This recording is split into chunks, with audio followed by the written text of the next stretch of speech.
વિસાવદરની બેઠક જીતવા માટે કોંગ્રેસે અડી ચોટીનું જોર લગાવ્યું છે ત્યારે વિસાવદરના ગામે ગામ કોંગ્રેસે રાત્રિ બેઠકો યોજી છે।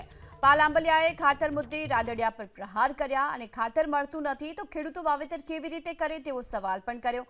એને કર્યા જ છે કૌભાંડ। આ સરકારમાં કોઈ કૌભાંડ સાબિત થાય છે ખરું? મગફળી કાંડ, ટેકાના ભાવે તુવેરનું કાંડ, ચણાનું કાંડ, બારદાન કૌભાંડ, આખા ગોડાઉન હળગાવી નાખે છે કૌભાંડ બચાવવા માટે। પણ કિરીટભાઈ કેટલું ખોટું બોલે છે એની શરૂઆત એને ફોર્મ ભર્યું ને ત્યાંથી કર્યું। એને ફોર્મમાં લખ્યું કે મારી પાસે કોઈ વ્હીકલ છે નહીં।